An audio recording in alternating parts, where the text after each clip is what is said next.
mayam punamakpu Panthou Liklamgi maikaidagi ikok nonna nulukna khurumjari aikhoini ngasisu Panthou Liklamna lepa leitana sanajarakliba wari paringda ngasisu amuk puraga lakjari Lotkhraba wari mahaki ahum suba tangkak ngasigi ahum suba tangkak asibu tabiraga kari oiriba haibado mayam punna mu khangminarasi bembemna lesembada ngalakpa makhoida lakpa matamdasu yamna toina laktanaba pullabasu toina pundanaba wa kaya hairakpada lesemba tasena mu wakhan nungai khide thajasu thajakhide bembemna mangonda asumna hairakani haibase lesembado yamnasu ikaikhi bembemna mahaki punsida amukta sijinadaba wahi kaya hairakpa pisak pilingadi pulakpa nongmata phawba saunadaba nokpa madi haraubatana makhoi anigi saruk oirambado bembem mahaki nusinaba nupana lesemagi maramda wa hairakpadagi mahaki nusijaba nipabu kibana lesembada ngangba chaiba punamak tawkhibani lesembado wakhan yamna nungaita bembemda asumna hairake bembem nang ngasi hairbu haising asi karino nangbu aiga loinadaba pundaba pamlabra nakhoida aidi hanadagi lakthokne nakhoida aina lakninga matamda lakpadasu nongmata phawba nangna ingonda asawbagi maithom karimata utkidabane aduga ngasina nangonda tonganana uriba nangi ahongba saklonsing asi karino khange ngasidi nang matamgi ahenma nupa kaya khangnarabanina nanga luna loinaramba marup phawba kawba ngamlani masi natra nangnabu pamlabadi nangina nakta amukhana laktabasu ngamgani nang aidi bisak pilingadi pulakpane nanga loinadaba nanga pundaba matamda soidana aidi wagani ngauraga chatkibasu yai punningi loinaningi haiduna nahangna aibu punningdrabanina kari amu aina hairuni ngasidagidi nangi namangda amukhana so aigi sakase ularoi ngasidagi aisu lotlage nuksibagi mayaise yamna kanliko nangi nuksibagi mayayna kankhibana ngasidi nanga loinaramba marup phawba nang kawba ngamle kaisum kaideda lehoro chatlage lesembagi wahai adu tabada bembemdo khantharaba mikupta mahak nungaitaba kaya phawrae bembemna amuk tapna hairae ta lesemba na ingonda saubra lesemana hai saudeda karigi saurune lehoro chatlage bembemna lesemagi mamangna thatle ta lesemba nangonda ai wangangu soikra male nang aibu mukta ngakpiyo lesembana hai soideda karigi soiruni nupi nupa haibasidi kuina punba yade loinaba yade masi khangna nangna ingonda wa kaya hairakpani nangonda ina karigi sauruni lehoro chatlage wayese hairamlaga lesembado parap chatki wangangbada soirubana bembemdo lesemana chatkhiba maikayedo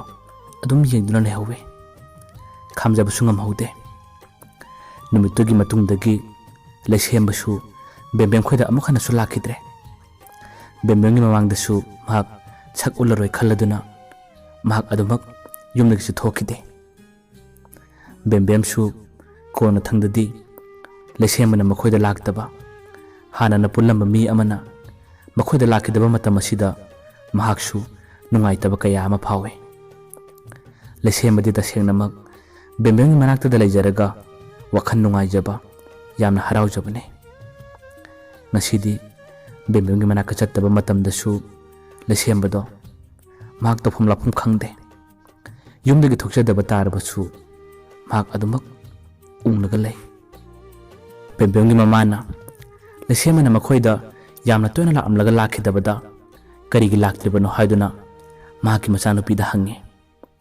bembemsu khumpham lakhum khangdabana thabak chinbagi laktabo eramgani haiduna khumme college at Pramatam chap manay. Leshembaga makoy ani wari amata sanade labna thairag adum chatnay. Bembem gi khangnari ba nupa adudi makoyna college at Pramatam ayambada college ta lae. Bembem ga mahakadi wari adum sanay thengnay. Leshembadi thamoy nungda penjadaba nungaitaba kaya layrabasu punamuksing ado mahak udaba khangdaba saraga ngasidi thairaga lakpa hore. Leshembaga tinariba liklasu mahang leshembada phone toba matamda hanadi phone khara pairambado handakti phone ipai pairakidre. Numini ni humni phone tobada nong phadoka pairae. Pairabasu wa ingangangde nganingdabugum tawbu mahaki wahai aduna liklasu khange. Leshembase handakti wakhan yamna nungaitaba mali haiba. Kari maramgino haiduna hanglabasu leshembado karimta haidokte kaisum tawde adum hai. Liklana hairae nangna ibu marup asengmani khallabadi nangi awabudoy mateng pangge. Kari maramgino aingonda asengmadu hai. Leshemba kanada su hayo yade tumina adumak mahaki awabado khanglaga lejay. Nomagi numit amadadi bembem liklada phone tawi. Liklana phone pairakpaga bembem na asumna hai. Likla ta leshembado mangonda ina phagi tawba matamda soikre. Ma aingonda yamna warokre. Ma aikhoida su lakhidre. Nangna amuktang mateng pangbiraga maba amukka thembiyo. Mangonda ina wa haijabadi mana su tabidre. Nangna amukta mateng pangbiyo haiduna wari kaya sarakpadagi liklado nongma leshemba khoida lae. Lakani ka haiduna pawamata pikhiba natte. Leshembagi yumda mahak parap lae. Liklana yumda changlakpada leshembagi mapado sumangda leirame. Liklana mapada hange babung ta leshemba laikhibra. Mapana kumlae magi lairik papum kada lehobane changu. Wahai si hairakpada liklado leshembagi lairik papum kada changlae. Mana kada changlakpa matamdadi leshembado magi lairik papum kada leiramdre. Mahak maninglong machangiba matangne. Lairik papum kadusu pungchai chairaga leirame. Liklasu leshemba changlakpa ngaktang ngaiba oina maki kaadu da phamlaga chairba pochai singado lokhat boy kari boy pochai singado yanglae. Mikup adudani leshemana bembembu kayagi matik khanjai kayagi matik nusijai habado liklana punama khangkhiba. Maki khata singadudasu bembengi maramda warol kaya iramba. Maki photo mayam amachu leirame. Photo machet mayam adudasu leshemana warol kaya ama iraga thamba. Mahaki damakta mangonda pinabani haiduna khudonpot macha kaya amasu mahaki kaduda leirambado liklana punama oke. Ma khange leshembana bembemgo asukimati khanjai. Masina maram oiraga mahakna wari sanaba matamda mana ingona thausadabane mana ingonda wa kaya nganingdabane habado likla punama khange. Mahaki photo sing mahaki daidi gi warol sing ado pana liklado mamitagi mapi phau sintarae. Mana asumna leiringaidani leshembado kaadu changlakhiba. Liklana itha thajadana kaadu leirambada leshemba pungangai. Mak haifam khangkhide ingangna likladi yengduna lei. Leshemba uba matamda liklado mamitagi mapi sintharaga leshembada munna yenglae. Leshembada mahakna tapna sumna hairae. Karigino nangna bembembu asukimati khanjaraga nangna ngasi phawba karimta haidriba. Karigi tumina adumak lotlaga thamlibano. Leshembado wa mata khumde tumin asum lei. Matam sigi nupa ayambadi makhoina pamjaba makhoina khanjaba nupido nungbu nuksirabadi hekta phongdoknai hainai.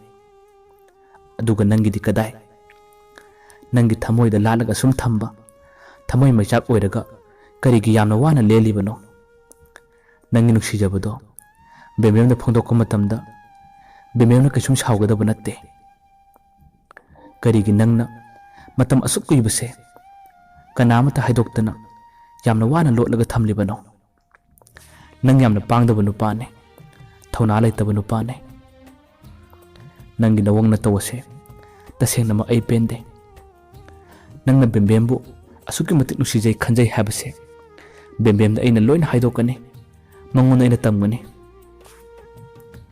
liglagi wahaising aduda laiseman asumna hairake ligla nang bembemdadi karimta haigano mahakti hojik magi khangnaba nupa laikhrabane please nang mangonda wa amta haibigano ko masigi maramda karigumba amata mangona tambigano nangonda ai nangi khong pairga khurum haruchu khurum jage masidi nahalwaigi wari ne ngasi makti mabo ina khandre nang tamgunu ko liglana hairake nungsibabu nahalwai ngasi haiduna leibra nangi thamoida tarib mami loina ai khange nangna iga wari sanaba matamda nangna ingonda wari kya saningdaba nangna ingonda uliba nongna tawkaya aduna nangna bembembu kayagi matik khanjai nusi haibado loina ai khange phare nangna nungaitrabadi bembemdabudi ai hairaroi nang kayam kuina adumna thamoi macha oiraga thamdoino phongdo o bembemdo nang nusi haiba matamda mak soidana yarakani lesemana tapna hairake matam hele hujukte nahan matam amada aina phongdokhidrabanina hojik aina mangonda phongdoklubado karimta kanararoi phare masigi wasi tolase lao cha khara thakisi haiduna lesemana cha lolaga makhoi ani cha thakminare liglasu lesemana yakhidrabanina mahak bembemda lesemagi wari amata phawba tamkhidre numittusu asum hawkhre numittugi matungdagi bembemdo mahak khangnariba nupaduga marai yetnaba saunaba tattan hawrake kari maramgi yetnariba kari maramgi saunariba mahak khangnariba nupaduna matamgi chanabi yausi hai matamgi chanabi karino hanglubada nuksibada thajaba thamnasi hai bembemdo phanakani ajakhide matam wale nang madukumba warido nang amuhana ingona sarakanu hai matau asumna nukti numit khudingini bembem khangnariba nupaduna bembemda thajaba thamnasi toina hairakliba bembemdo phanakani yade mahana yadabaduna maram oraga college lakka matamdasu mahaki khangnariba nupaduna heka thatlaga leirame makhoi ani hanakti nuksinana wari sanarambadagi madugi wahaising aduna maram oraga yamna toina khatnaba saunaba horakle nomagi numit amadadi bembemna college halakpada magi khangnaba nupado lambi matai amada ngairaga leirame bembembu ubada mahana bembemgi mangna thatlaga magi garida tongkhlao koiba chalusi haiduna hairake bembemdu yade nanga thabak chatminabaki nang wakhan serana na khanda mine nanga iga kaidonungda koiba chatminaroi haiduna makhoi ani marai kya yenaba horae nupa aduna force jinaruduna bembemgi makhut pairaduna gari tongkhlu haiduna makhoi ani marai kya yenarae mitkup aduda lesembasu bembemga nupa adugana tawriba mong matawsingado loina ma ui khangsinada usinada saduna matai amada tumin thairaga chatle lesemabu ubada bembemna kaurae matam kuina kauna khidrabasu ta lesemba ngaikho nangai ga seminase mahana he chatke tawbada nupa aduna khuttu yale bembemna hai thadose ai chatke matau asumna yamna toina hairakpada nipaduna khak thadokhide ngaktang leiragadi kadomdagino khangde makhoi anigi khul aduda lesem su tap pasilae mahangna nupaduna kanna pasiliba khul ado thado halle leseman asumna hairae nanga khangnaba nupi oirabusu masana yaba mikupta nupi khudang payo masana yadaba matamdadi nupi khudangda kuina pasilaga leigano mayambu aroibada Panthou Liklamna amuk hana khurumjari